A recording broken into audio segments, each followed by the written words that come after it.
বরিশালের বাকেরগঞ্জ উপজেলার স্বাস্থ্য কমপ্লেক্স প্রায় ৫ লাখ মানুষের একমাত্র সরকারি চিকিৎসা সেবা কেন্দ্র। কিন্তু জনবল সংকট, বিকল যন্ত্রপাতি আর অব্যবস্থাপনায় এখানকার সেবার মান নিয়ে উঠেছে প্রশ্ন। বরিশালের বাকেরগঞ্জ প্রতিনিধি জিয়াউল হকের পাঠানো তথ্যচিত্রে বিস্তারিত ডেস্ক রিপোর্টে। ১৪টি ইউনিয়ন ও একটি পৌরসভার মানুষের চিকিৎসার ভরসা এই স্বাস্থ্য কমপ্লেক্স। ২০১৯ সালে নতুন ভবন নির্মাণ করা হলেও এখনও চালু হয়নি ৫০ শয্যার পূর্ণাঙ্গ সেবা।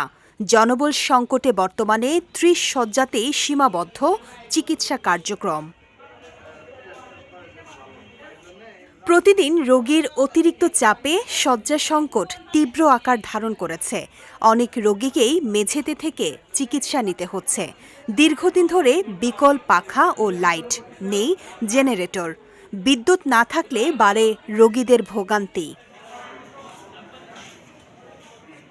এছাড়া আল্ট্রাসনোগ্রাফি ও এক্স-রে মেশিন প্রায় ৩ বছর ধরে অচল। ফলে রোগীদের বাইরে গিয়ে অতিরিক্ত খরচে পরীক্ষা করাতে হচ্ছে। ৩টি অ্যাম্বুলেন্সের মধ্যে ২টি নষ্ট থাকায় জরুরি রোগী পরিবহনেও সৃষ্টি হচ্ছে সংকট। সমস্যা ফ্যান নাই,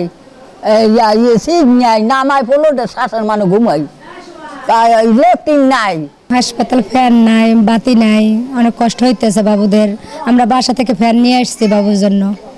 সমস্যা ফ্যান চলে না, এই নেট হয় না, এই সমস্যা। আবার লেট্রিনেও একটু সমস্যা আছে, মানে সিটকিন মিটকিন কিছু নাই। এখানে এই থাকা অবস্থায় যতটুকু দেখলাম যে বাকেরগঞ্জ একটা উপজেলা স্বাস্থ্য কমপ্লেক্স, এখানে এই সরকারি হাসপাতাল যতটুকু যেভাবে থাকার কথা তার সিটে ফোটা এখানে নেই। এদিকে প্রয়োজনীয় জনবল ও সরঞ্জামের জন্য ঊর্ধ্বতন কর্তৃপক্ষ বরাবর চিঠি পাঠানো হয়েছে বলে জানান এই স্বাস্থ্য কর্মকর্তা। আমরা আজকেও তাদের কাছে চিঠি লিখেছি, এর আগেও একাধিকবার চিঠি লেখা হয়েছে। প্রায় প্রতিদিনই তাদের সাথে আমাদের ফোনে কথা হচ্ছে। তারা আমাদেরকে বারবার আশ্বস্ত করছেন, তবে এটির এখন পর্যন্ত কোনো রকমের সুরাহা বা সমাধান আমরা পাইনি।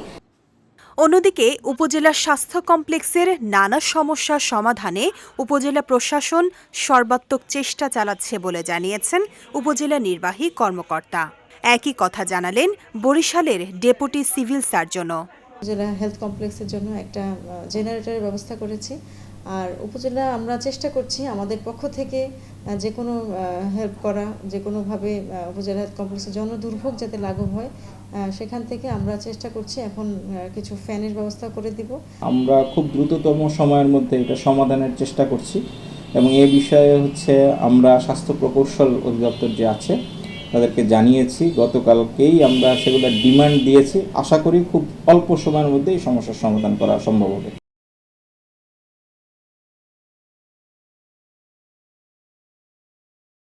স্থানীয়দের দাবি, দ্রুত জনবল নিয়োগ ও প্রয়োজনীয় সরঞ্জাম নিশ্চিত করে এই স্বাস্থ্য কমপ্লেক্সকে একটি কার্যকর চিকিৎসা কেন্দ্রে পরিণত করা হোক। বিজয় টিভি নিউজ ডেস্ক।